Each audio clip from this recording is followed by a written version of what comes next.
Hey, my name is Jean, and if you are watching this video, you probably know that I'm doing real estate. And by real estate, I mean real estate sales, real estate investments, and other businesses that are just mostly related to real estate. And I can really say that I'm good at it. I'm doing it for almost 7 years now, but let me tell you one thing. It doesn't matter how good you are, you still have moments that you are not very proud of. And these moments that I'm going to talk about in this video are exactly that. Noted, these stories are mostly from my earlier years of doing real estate, but I just think that I should tell you these stories just so you know that everyone makes mistakes and that it's completely normal to have fails from time to time. Also, reliving these moments actually makes it fun for me, and being able to laugh from yourself I think is a very valuable skill to have, as long as you learn from these fails. That's a very important condition as well. And lastly, this should just show you that everyone makes mistakes and that it's completely normal and that it's not the end of the world. It may seem like a massive mistake today, but trust me, in a month or in a year, you will just remember it and laugh about it with your friends or colleagues. And now let's waste no more time and get into the stories. And the very first story started, I think, 5 years ago, when I was in my year 2 of doing real estate. I was already doing very well, but well, this apartment was pretty big, so selling it was a big achievement to me. So it was a big place near the city center and it was furnished, but the furnishing wasn't too good.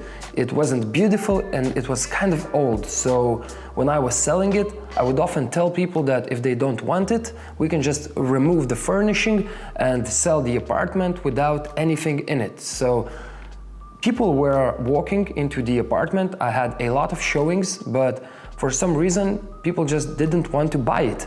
Customers would come in, they would look at it. I would do my best to actually sell it, but I just had no luck. And one day, a woman comes in. She looks pretty wealthy, and she looks like someone who could actually buy the apartment, and she likes it. She actually really likes the place. She likes the square footage. She doesn't really like the furnishing, but well, that's normal, and I told her that if she wants, we can remove everything. So that's a plus for her as well. And one more thing, she has a pretty decent following on social media, so that also gives her credibility. I think she was a lawyer, if I remember correctly, so also I just couldn't think that something bad can happen. So we were going back and forth. She came to the apartment once, then she came to the apartment one more time and told me that the apartment is good for her and that she wants to buy it along with her husband.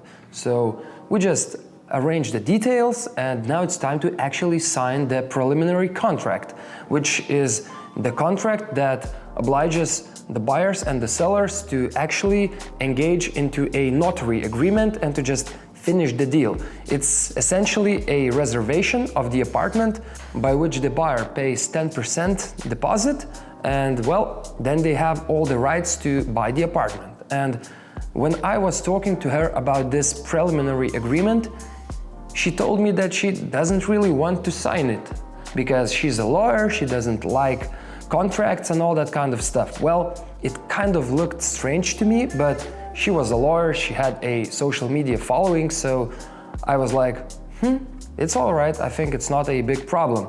And I told the owners that, well, these are normal people, these are decent people, nothing will happen. And now we are preparing the documents, we are doing all the steps to just finish the deal. And the buyers call me and ask if I could remove the furnishings from the apartment, so that if I can remove all the wardrobes, if I can remove the kitchen, the bathroom, just everything. They ask me if I can make that the apartment is completely empty, if I can remove everything from it. And well, I speak with the owners and they are okay with it. And then I make the mistake. I actually tell them to do it without having any reservation, without having any deposit from the potential buyers, without anything. All we have is trust that these people will buy the apartment, and that's it. And so the owners remove everything, so the apartment's value actually decreases.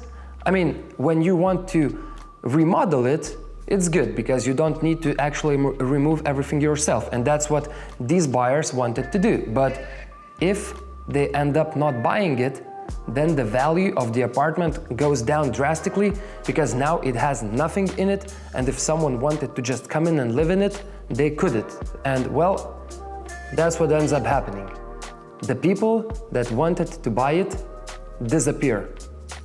They just do not answer my calls, and a week later they tell me that they decided not to buy it. And now I have an apartment which is completely empty. All of the furnishings, the kitchen, the wardrobes, the bathroom, everything is gone, and the buyers do not buy it. Now the apartment is worth significantly less, and it's all because I made this mistake. Well, saying that I couldn't really sleep for a few days afterwards would be an understatement. But well, the thing is, I will not really go into details now, but we have sold this apartment. We sold it for a bit cheaper than the initial asking price, and I didn't take any commission because, well, I made a mistake. Owners lost money because of it, so I just tried to make it as fair as possible by not taking a single cent of commission. And well, that's it. That's how the story ended. And I think that this should teach you one thing. It doesn't matter what the buyers tell you, they have to sign a preliminary agreement.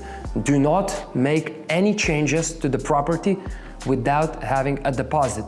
I had to learn it the hard way, and well, I would have never done it before either, but for some reason in this situation, because the buyer had some social proof, she was popular and she was a lawyer, I thought that we do not need a deposit to make these changes. So do not make my mistake. Always get a deposit and then and only then make any changes that could influence the value of your listings. But then again, I mean, it's not the best story, it's a very, very sad one, but well, nowadays, when I think about it with a smile, I take it as a lesson, and you should do too. And this brings me to my second story, which took place in my very first year of doing real estate, and well, this one I'm really not proud of, but the thing is, it started very, very horribly, but it took me to places that I could never imagine. So let's start from the beginning. The story starts like every other story. I get a call from people who want to sell their listing, their apartment. I come, I look at the apartment, we speak with the owners, and well, this is where I make my very first mistake. I ask the owners about the square footage of the apartment, and let me talk about this apartment in square meters, because well, in my country we use square meters and not square feet. So let's talk about the apartment and about the whole story by using square meters as our size unit. So I ask them how big the apartment is, and they tell me that it is 50 square meters and that the balcony is 5 more square meters, so 55 square meters in total. And well, as I've mentioned, this is my very first mistake.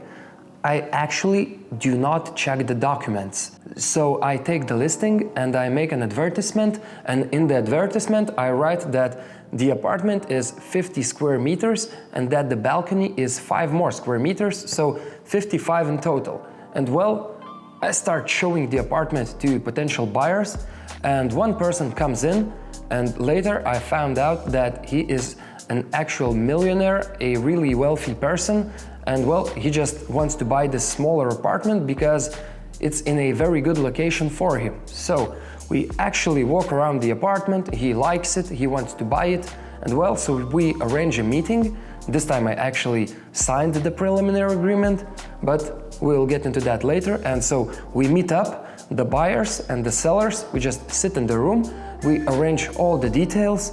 It gets a little bit heated because both parties are really successful people, so no one wants to go down on the price or go up with their offer, but well, we make an agreement. So we sign the agreement, we agree on the price, and the size that I write in the contract is 55 square meters. I explained to the buyer that it's 50 square meters is the apartment and 5 square meters is the balcony, as I've mentioned before. So we signed the agreement, we just go our separate ways. I come back home and I have this weird feeling. I'm thinking about the whole deal and I keep thinking like I'm forgetting something. And I decide to actually check the documents. I don't know what got into me that I didn't check the documents, because I always do, but this time I didn't. And after actually signing the preliminary agreement, after actually getting the deposit from the buyer, only then I decide to look at the documents. And well, that's when I understand that I've made a huge mistake. So, the apartment is actually 45 square meters, and that's including the balcony. So the apartment itself is 40 and the balcony is 5. So instead of 55 square meters, the apartment is 45 square meters. And let me tell you one thing. If in the first story I was in a very, very bad mood, this time it was even worse, because the buyer was a very wealthy person and I would not want to get on his bad side. So I spent the whole night thinking about it. I couldn't sleep, and the only idea that I came up with was just going to this person's office and telling him the mistake that I've made straight up. Because I mean, I always own up to my mistakes, and this time I cannot just call the person and tell him that the apartment that he wants to buy is actually 20% smaller. And one more thing, I told this whole situation to the owners, and well, it was their mistake. They told me that the square meterage is bigger than it actually is. Well, it's also my mistake that I didn't check it, but after I tell them the situation, their answer is just, well, we will not make any discounts. It's your fault, so own up with it. So now they do not want to make any changes to the agreement, which is already signed, and well, it's up to me. So I actually drive to this person's office, who is actually, as I've mentioned, a very successful and wealthy man, so I'm very scared. Imagine 21-year-old Jean is just going to this businessman's office to tell him that he's actually buying a much smaller apartment for the same price. So I go to his office and you should see my face. I think I was white as snow. And well, I just come up to him, I tell him the whole story, and I can see that he gets mad, but at the same time, he doesn't really look that mad. And then he looks at me and says, well, the thing that I value the most is that you came to me and you told me all of this in person, because that shows your values as a person, and that shows that you are someone who knows how to own up his mistakes. And the thing is, when I tell him that the price will not change, he gets mad, but he still buys the apartment. And the best part about it is that by coming to him and by owning up to my mistakes, he now thinks about me as a person who is trustworthy and as a person who is very mature when it comes to business. So I made the mistake, I was very sorry, and well, since he has a lot of money and he wanted the apartment, he ends up buying it. But the best part about it is that we actually end up having some business later on in the next months, because he had apartments to sell and he also wanted to invest. And even though I made this massive mistake, I also showed him that I'm someone who is trustworthy and that I'm someone who is very mature when it comes to business. So we end up having like 5 or 6 deals with that exact person. So this should just show you that it doesn't really matter how big the mistake is. If you actually own up to it and if you actually manage to fix it, it most of the time leads you to amazing places. Just how this failure led me to 5 or 6 deals later down the line, and we are still friends with that person to this day. Lastly, I would like to end the video by saying that making a mistake once is normal, but making the same mistake twice is a habit, and I do not want you to have these kinds of habits. So learn from your mistakes and see you in the next video.